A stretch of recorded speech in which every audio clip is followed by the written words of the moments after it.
the fact that they've moved all the controls and the buttons again, right? Part of it is just making sure that you know the steps to go through to get it in low range and to be able to use technology like crawl, because I think a lot of sales folks, they put it in low range without explaining what they're doing and why, and so then when people leave with their new truck, that's why they have problems, because you do it every day and you just don't talk them through it.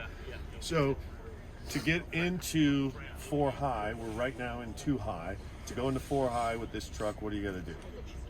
Engage 4 high. You just engage 4 high, right? They move the button, it's down there, just push it and pull it back 1. And you can do that up to how fast? 62.7 miles an hour. Yeah, it's basically the same as all our other trucks, right? Right around freeway speeds. I personally don't normally try to quote specific numbers because you're eventually going to forget and you're going to misquote something, right? So you're better off just knowing that it's right around freeway speeds. So you can go in and out of 2 high and 4 high all day long as often as you want.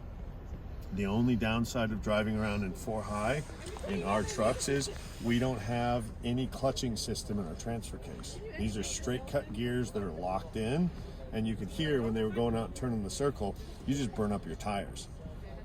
You're not going to do a lot of wear and tear on the truck as far as the diff or the transfer case because everything's so overbuilt, but you're going to go through tires really fast. So it's really designed for wet and slippery roads. You know, you're heading up to Sun Valley and you get to the snow, you put it in 4 high, right? To go to 4 low, what do you got to do? Neutral.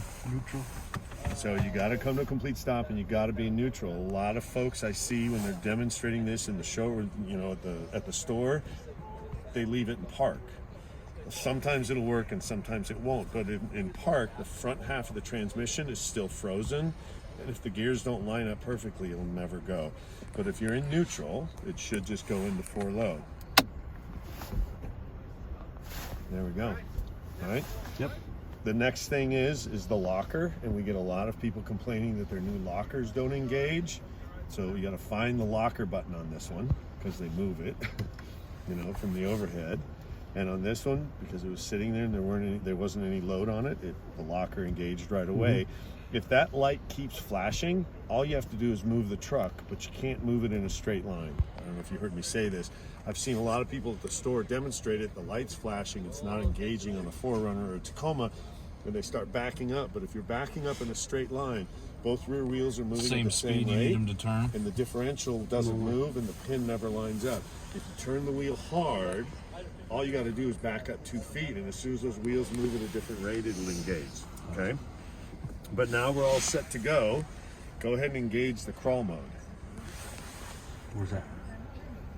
You got to find it. All right. So that controller now has crawl mode, MTS, and everything else. So you just hit the button, and you got an error message that says it's unavailable. Okay. And a lot of people do this. To get it in low range, what did you have to do? Neutral. Right. And then you can't use crawl in neutral, so you got to remember to put it back in gear before you hit the crawl button. Now hit the crawl button, and it'll show you you've got 5 speeds to pick from. Gotcha. Okay. Right, it's just a matter of practicing this a little bit so you have your spiel so that you do it right the first time, so you're not looking around for stuff, right? So you're in neutral, you're in low range, put it in drive, then hit crawl, and now all I want you to do... Does the crawl work in high or no? Does not work in high. It's literally designed from like 1.5 miles an hour to about 3.5 miles an hour, something like that. So you can spin the knob and see that there's different speeds. I want you to cross this at the lowest speed. So go all the way to the left is the lowest speed. Down here? Yep, right there. So take your foot off the brake and just let it do it. Don't touch the pedals until you get over this.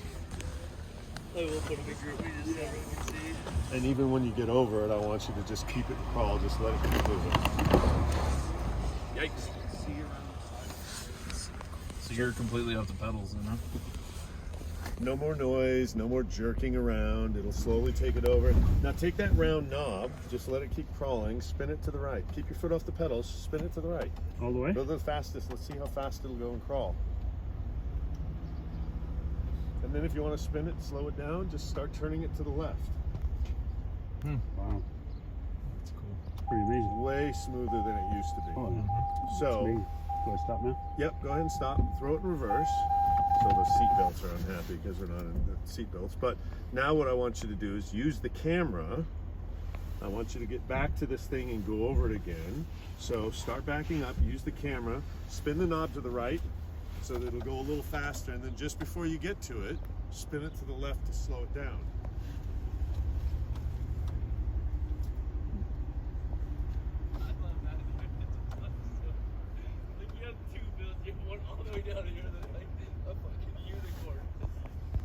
And this is an 8-inch almost straight up climb, so the truck's got to work a little bit to get up over this. But even with that,